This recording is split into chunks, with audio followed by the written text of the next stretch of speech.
Taylor Lindsay-Noel has always been known for her gymnastic ability. She began competing at the age of 5, and even then her coaches commented on her skill. But on July 15, 2008, her gymnastic career and her entire life were changed. Taylor is a quadriplegic.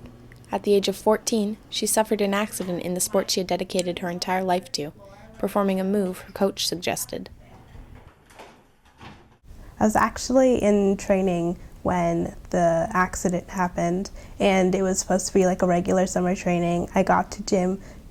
Funny enough, I got to gym that day late, and I was warming up by myself, and when I finally went to bars and I was getting into the groove of things, he approached me with the skill. I finally convinced him to let me do the progression below that skill, which is called a Rigby, just a single flip. So I did that successfully. And then again, I told him that I didn't feel comfortable doing it, but he kept convincing me and telling me that I'm letting my nerves get the best of me. So on the second attempt at the skill, unfortunately, I didn't rotate enough and I landed directly on my neck and I broke my neck. And because of that, I also severed my spinal cord. Finally, he asked, "Can you feel me touching your leg?" And I said, "How long have you been touching my leg?" And he said, "I've been touching it the entire time." I was taken to Sick Kids Hospital, and there I was immediately taken to emergency. And that night I had surgery for I think about 8 hours on my neck. I was definitely Olympic bound. My coaches saw something in me that they saw the potential for me to compete and represent Canada in the 2012 Olympics when I would have been of age.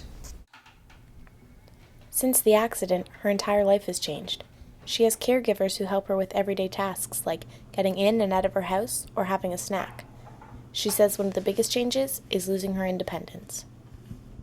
I used to be like a normal person, but I also was an athlete, and I was always active and super active, and I could do anything for myself. I could get up, brush my teeth, do my hair, do my makeup and everything by myself. But now I'm always reliant on someone, and being the independent person I am, that's really difficult to change overnight.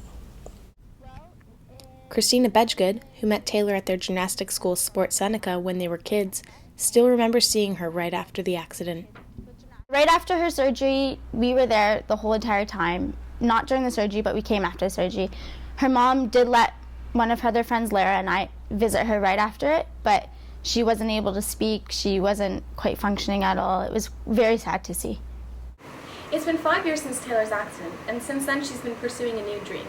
She's a radio and television arts student at Ryerson University. She spends much of her time in a room just like this one, in hopes of pursuing a career in the media.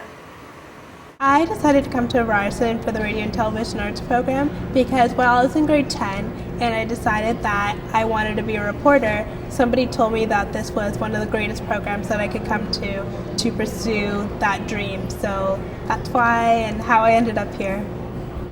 Taylor says that friends and family are very important to her. They all say that despite her accident, she is always upbeat, positive, and gets along with everyone she meets. Sometimes just the way how Taylor is, you forget that she's in a wheelchair, you forget about her situation. It's just, there's a lot of positivity, there's a lot of complimenting from her, which is, it's nice to get a stroke. She likes to stroke your ego a lot, which is really nice to have, especially as a friend. She is my best friend. She is like a sister to me. I've known her for so long.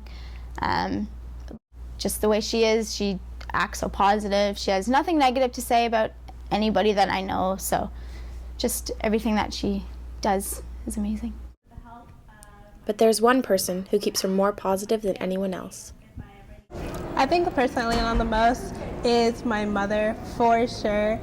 She's just superwoman. I couldn't have done and be the person I am and where I am today without her.